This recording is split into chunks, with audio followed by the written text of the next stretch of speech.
Assalamualaikum warahmatullahi wabarakatuh. Perkenalkan, nama saya Dea Mehandra, NIM 19076045 dari Prodi Pendidikan Teknik Informatika. Di sini saya akan menjelaskan tentang administrasi peserta didik. Yang pertama, pengertian administrasi peserta didik. Administrasi adalah mengelola sumber daya yang ada atau 7M plus 1I yang merupakan M yang pertama men atau sumber daya manusianya, yang kedua money atau alat ukur nilai atau alat tukar, yang ketiga material atau materi yang menunjang terjadinya proses pembelajaran, yang keempat machine atau mesin yaitu perangkat yang mendukung proses pembelajaran, yang kelima metode yaitu cara yang dilakukan atau digunakan untuk mencapai tujuan, yang keenam marketing atau pemasaran, yang ketujuh manage atau waktu. Sedangkan untuk 1I-nya adalah informasi yang sangat erat kaitannya dengan data untuk mencapai tujuan secara efektif dan efisien.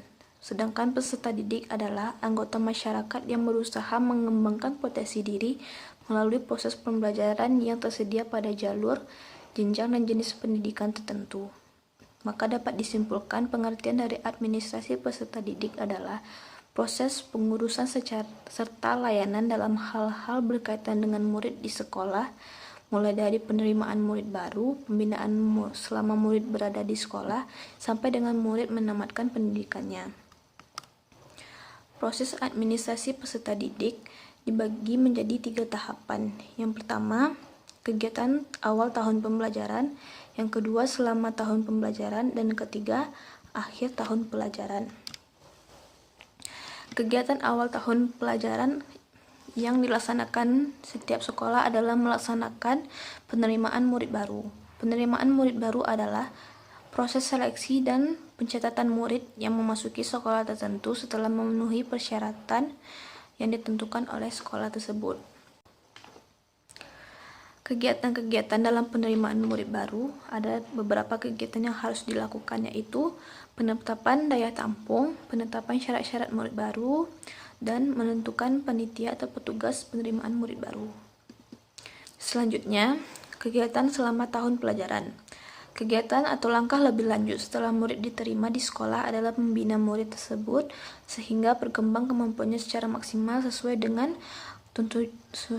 tujuan sekolah. Beberapa hal yang dapat dilakukan dalam rangka pembinaan murid adalah orientasi murid baru. Kegiatan-kegiatan yang diberikan dalam masa orientasi ini yaitu perkenalan, penjelasan tata tertib sekolah, penjelasan fasilitas sekolah. Selanjutnya, peraturan kehadiran murid. Beberapa alat yang digunakan untuk melakukan pencatatan kehadiran murid ini diantaranya adalah papan absensi harian murid, buku absensi harian murid, buku rekapitulasi kehadiran murid di sekolah, dan selanjutnya papan rekapitulasi absensi harian murid di sekolah. Selanjutnya, promosi dan mutasi murid yang terdiri dari prinsip-prinsip promosi, mutasi, dan prosedur mutasi. Yang keempat, tata tertib sekolah. Tata tertib sekolah merupakan salah satu alat untuk melatih murid memperhatikan kedisiplinan di sekolah. Selanjutnya, ganjaran dan hukuman. Ganjaran adalah imbalan yang menyenangkan yang didapatkan oleh murid akibat dari prestasi atau pencapaian yang dilakukannya selama di sekolah. Sedangkan hukuman adalah ganjaran yang tidak menyenangkan yang diterima oleh murid akibat dari perbuatan atau kelakuannya selama di sekolah yang tidak sesuai dengan peraturan sekolah tersebut. Selanjutnya, kegiatan akhir tahun pembelajaran. Adapun pada akhir tahun pembelajaran, pelaksanaan ujian nasional dan ujian akhir semester dilaksanakan. Administrasi yang dilakukan berhubungan dengan kegiatan tersebut diantaranya pelaksanaan ujian nasional, kegiatan kenaikan kelas. Selanjutnya adalah instrumen administrasi peserta didik. Instrumen administrasi peserta didik dibagi menjadi 2, yaitu manual dan elektronik. Manual terdiri dari buku induk siswa, yaitu kumpulan daftar nama siswa sepanjang masa dari sekolah tersebut. Yang kedua, buku kleper, yaitu pelengkap buku induk.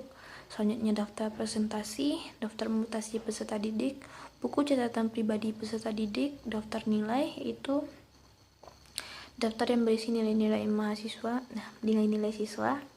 Selanjutnya, buku ledger, yaitu buku data peserta didik. Selanjutnya buku raport, itu buku yang berisi keterangan mengenai prestasi murid yang terdiri dari nilai dan angka. Selanjutnya dari instrumen administrasi elektronik, itu terdiri dari buku induk siswa, buku kleper, daftar mutasi peserta didik, buku catatan peserta didik, daftar nilai.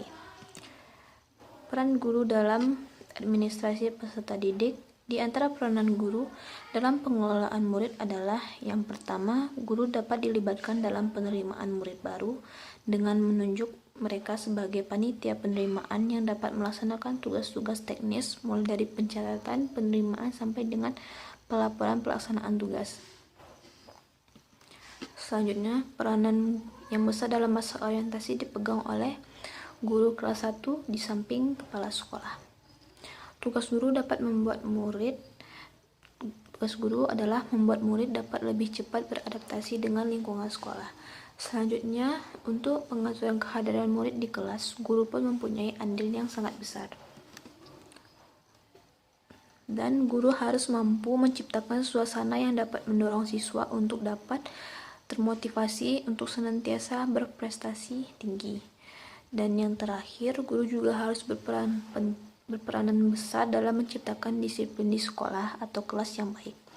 Karena di sekolah merupakan masa pembentukan disiplin yang sangat menentukan untuk masa selanjutnya.